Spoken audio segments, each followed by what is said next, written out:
5분입니다.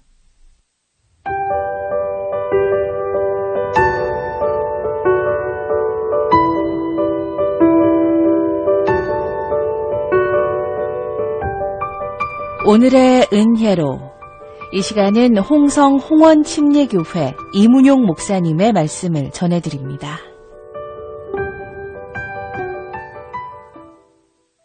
오늘은 사무엘상 7장 12절에서 17절까지 말씀을 가지고 새 시대를 열어가는 사람, 이런 제목으로 잠시 말씀을 나누겠습니다. 오늘 본문의 사무엘입니다. 선지자요 제사장이요 사사였던 인물입니다.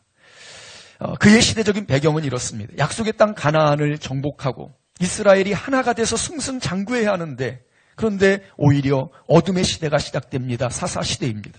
200년의 세월이 흘러갑니다. 점점 더 깊은 영적 타락으로 나락으로 떨어지던 그때에 혜성같이 등장한 인물이 사무엘입니다. 사무엘은 특별한 사연이 있는 사람입니다. 그의 어머니 한나의 가슴 아픈 사연과 눈물의 기도로 잉태된 아이입니다. 그는 주의 전에서 자랐고 당시 희귀했던 주님의 음성을 듣는 아이가 되었습니다. 그리고 오늘 본문은 그런 사무엘을 통해서 새 시대가 펼쳐지기 시작한 계기가 된 한 사건을 우리에게 전해주고 있습니다.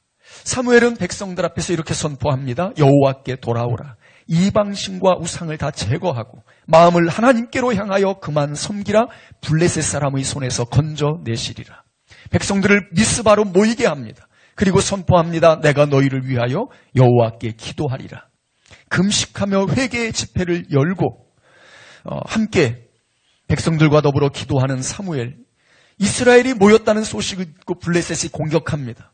번제를 드리며 기도하는 사무엘, 하나님께서 역사하셔서 큰 우레로 블레셋을 공격하시고 그들을 물러가게 하십니다. 사무엘은 미스바와 센 사이에 돌을 세우고 그 돌의 이름을 이렇게 이름 붙였습니다. 에베네셀. 여호와께서 여기까지 우리를 도우셨다.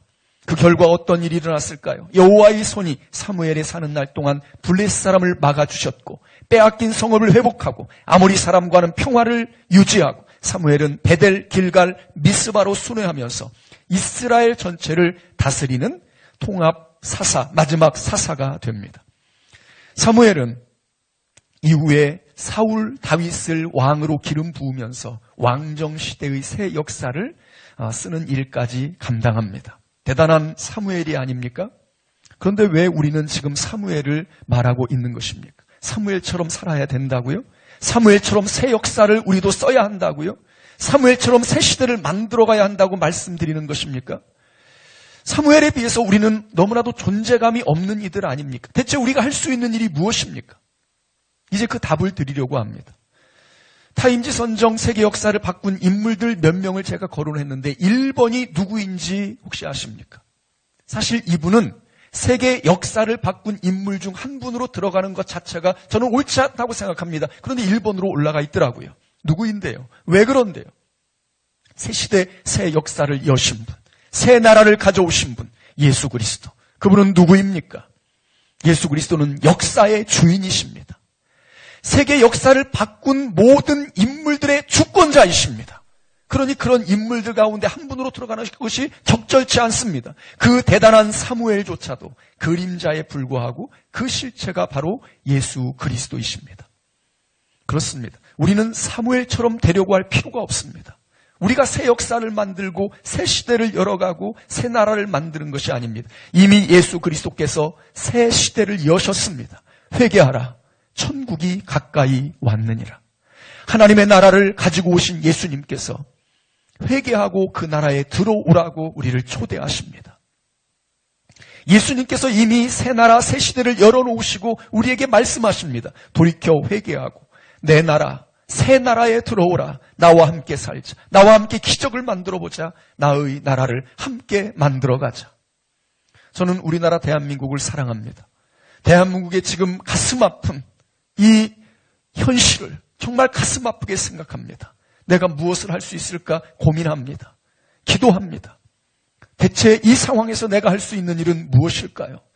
저 좌편으로 들어가야 하는 것일까요? 저 우편으로 들어가야 하는 것일까요? 사실 저는 이 나라 대한민국을 사랑하지만 이 나라보다 주님의 나라에 더 큰 관심을 가지고 있습니다. 그리고 한 영혼 한 영혼이 이 주님의 나라에 들어왔으면 좋겠습니다. 왜 그렇습니까? 오직 주님의 나라만 영원할 것이기 때문입니다.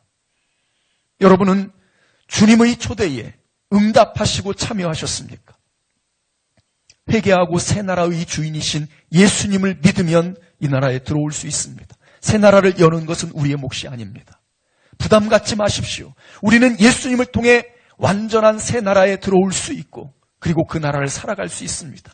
뿐만 아니라 새 나라의 선장은 우리가 아닙니다. 주님이십니다. 주님께서 키를 잡고 안전하게 운행하십니다. 염려하지 말고 그 나라를 누리면 됩니다. 무거운 짐이 있다고요. 너무 연약하다고요. 아는 것이 없다고요. 괜찮습니다. 이 땅에 연약한 자, 가난한 자, 부족한 자 모두 다 차별 없이 주님 들어오라고 초대하고 계십니다. 들어오셨습니까? 들어오셨으면 그 안에서 주님이 무엇을 원하시는지 깊이 생각하고 아주 작은 일에 쓰임받으면 그것은 복된 일입니다.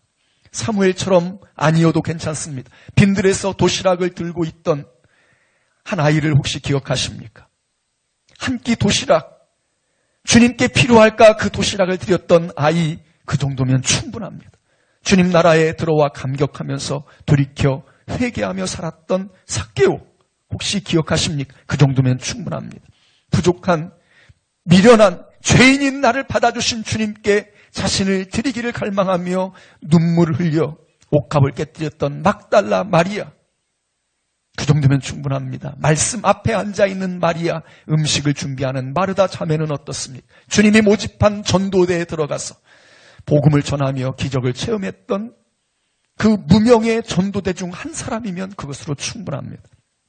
더 나아가서 주님이 머리 되신 교회 공동체의 한 지체로 있는 것만으로도 충분합니다. 한 몸 공동체인 교회 공동체, 몸의 지체들을 생각해 보십시오. 존재하는 그 자체가, 거기 머물고 있는 것 자체가 몸에 충성하는 것입니다. 존귀한 것입니다. 지난 주간 한 노령의 집사님을 신방하면서 독감으로 한 달여 기간을, 크게 힘겨운 시간을 보낸 후에 만난 집사님, 저를 향해서 애타는 심정으로 이렇게 말씀하십니다. 예수님의 복음과 교회를 위해서 이제는 아무것도 할 수 있는 것이 없으니 나는 아무 쓸모가 없는 것 같습니다. 안타까운 심정으로 고백하는 집사님에게 제가 이렇게 말씀드렸습니다. 집사님, 그 자리에 계신 것, 때로는 기도하는 것조차도 힘들지만 그렇게 복음과 교회를 생각하고 그 자리에 계신 것만으로도 주님의 몸된 교회와 성도를 든든히 세워주시는 힘입니다. 집사님 존귀합니다.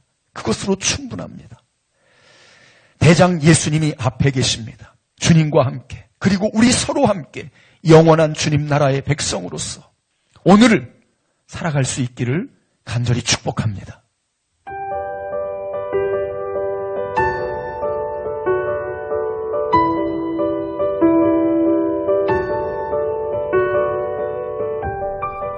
오늘의 은혜로, 오늘은 홍성 홍원 침례교회 이문용 목사님의 말씀을 전해드렸습니다. 오늘 말씀은 대전 CBS 홈페이지를 통해 다시